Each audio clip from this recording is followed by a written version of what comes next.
صدر علی وقار ذی مرتبت ساتھیوں، 16 دسمبر 2014 آج سے ٹھیک 9 سال قبل کا وہ سیاہ دن کسے یاد نہیں جب آرمی پبلک اسکول پشاور میں خونی داستان رقم کی گئی۔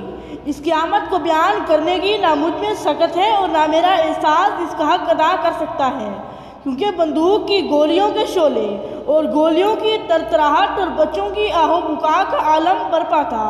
لب پہ آتی ہے دعا بن کے تمنا میری کا راگ الاپنے والے معصوم بچے چیخو پکار میں مبتلا تھے۔ میری سونی دھرتی کے رکھوالو، اسلام کے مت والو، ماؤں کے لالو گوہر اور بہنوں کے راج دلارو، میرے عزیزوں، میرے بھائیوں، ہم آپ کو کیسے بھلا سکتے ہیں کہ تمہارا ذکر عظیم ہے۔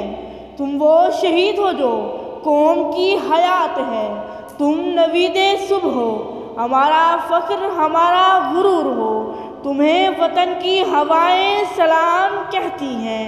اے میری قوم کے دشمنوں، معصوموں کو ابدی نیند سلانے والوں، ماؤں کے جگر چھلنی کرنے والوں، بہنوں کو خون کے آنسو رلانے والوں، بزرگوں کے سہارے چھیننے والوں، تم نے ایک پرنسپل کو مارا، لیکن یہاں ہزاروں پرنسپل پیدا ہوں گے۔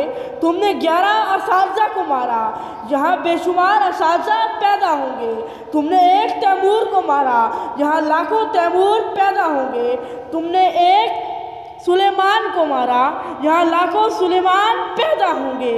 وہ معصوم شہید سب کو پیغام دے گئے، ہمارا خون بھی شامل ہے تزئین گلستاں میں، ہمیں بھی یاد کر لینا چمن میں جب بہار آئے، ہمیں بھی یاد کر لینا چمن میں جب بہار آئے۔